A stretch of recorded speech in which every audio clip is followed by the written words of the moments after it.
네, 여러분 안녕하세요. 갓즘 말씀 한 끼 큐티 나눔 시간입니다.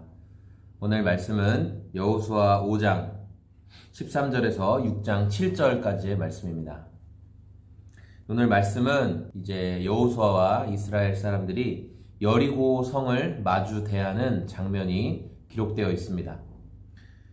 5장 13절에 보니까 여호수아가 여리고에 가까이 이르렀을 때 이제 이미 정탐도 한번 다녀왔고, 그리고 첫 번째 정복하려고 하는 여리고 성 앞에 섰을 때 눈을 들어 봤는데 한 사람이 칼을 빼고 손을 들고 그들 앞에 서 있었다라고 말하고 있어요. 많은 성경학자들은 이 사람을 아직 성육신, 사람의 몸을 입고 이 땅에 오시기 전에 예수님이시다라고 많은 성경학자들이 이야기하고 있는데요. 어쨌든 이 예수님 앞에서 이 여호수아가 물어보죠. 너는 누구냐? 우리 편이냐? 아니냐? 이렇게 물어보니까 14절에 그가 이르되 아니라 나는 여호와의 군대 대장으로 지금 왔느니라 하는지라. 그러니까 여호수아가 얼굴을 땅에 대고 엎드려 절하며 그에게 이르되 내 주여 종에게 무슨 말씀을 하시려고 합니까? 이렇게 말씀을 드려요. 15절에 여호와의 군대 대장이 여호수아에게 이르되 내 발에서 신을 벗어라. 내가 선 곳은 거룩하니라. 여호수아가 그대로 행했다. 이렇게 말씀을 하고 있죠.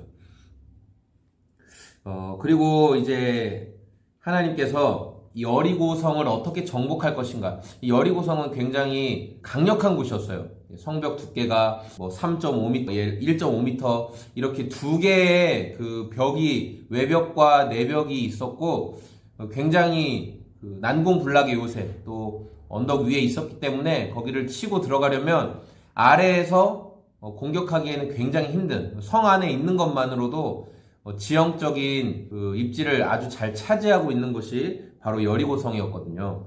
그런데 이 여리고성을 이기는 방법, 하나님 뭐라고 말씀하셨냐면은, 그러니까 인간적인 방법으로는 당연히 지금 군대를 조직해서 여리고성을 딱 치러 들어가는 게 맞지만, 하나님께서는 먼저는 하나님 언약의 궤, 그리고 제사장들의 양각 나팔을 부는 제사장들, 그리고 그 앞에 몇 명의 군인들, 이렇게 해서, 그리고 백성들이 뒤따라서 돌아라, 성을 돌아라, 이렇게 말씀을 하셨어요. 굉장히 기이한 방법이죠. 사람의 방법으로 보면 절대 그 성을 들어갈 수 없는 방법이죠. 그때 성 안에서 활을 쏘거나 돌을 던지거나 그럼 공격만 당할 뿐인데, 하나님은 그런 기이한 방법을 사용하세요. 왜 그랬을까? 이 성을 정복하는 것은 이스라엘의 어떤 능력이 아니라는 거죠. 하나님의 말씀, 하나님의 약속을 얼마나 신뢰하느냐 아니냐, 그것으로 성을 정복하고 말고가 결정이 된다라는 거예요. 성 안에 있는 사람들은 이미 그 아모리 사람들이나 이 가나안 사람들이 하나님께서 요단강을 가르셨다는 내용을 듣고 마음이 녹았다, 싸울 의지를 잃어버렸다, 어제 그런 묵상을 했잖아요. 근데 성 밖에서 이스라엘 사람들이 막 도는 거를 다 들어요. 그러면은 성 안에 있는 사람들은 얼마나 무서울까요? 얼마나 초조할까요? 왜 빨리 쳐들어오거나 전쟁은 하지 않고 저렇게 도나, 더 무섭다, 하나님이 이거 무슨 일을 또 하려고 하나 보다, 그들 마음이 얼마나 두려웠을까, 불안하고. 그런데 이때 불안하지 않고 초조하지 않았던 사람이 있을 거예요. 누굴까요? 바로 라합이죠. 네.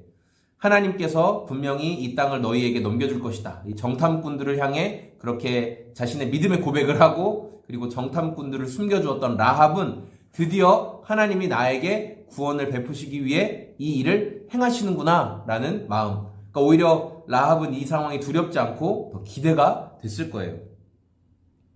자, 오늘 말씀을 묵상하면서 우리의 싸움은 무엇에 달려있는가? 우리의 믿음의 싸움, 우리의 달려갈 길은 어디에 달려있는가? 결국 이 하나님의 말씀에 순종하며 그분이 어떻게 이루어 가시는 것을 그 끝까지 신뢰하느냐 아니냐, 그 차이라고 생각이 들어요. 이 라합의 모습도 그렇고 하나님을 향한 믿음을 가지고 행했던 것들이 결국 불안과 초조와 염려와 근심의 상황 가운데 우리를 자유케 하고 용기를 주는 것이죠. 저와 여러분들이 오늘을 살면서 이 하나님의 약속, 그리고 하나님의 말씀을 더 신뢰하면서 우리의 삶을 살아갈 수 있는 오늘이 다 되었으면 좋겠습니다. 네, 감사합니다. 그렇게 오늘도 주님과 동행하는 하루 되시길 소망합니다. 고맙습니다. 안녕히 계세요.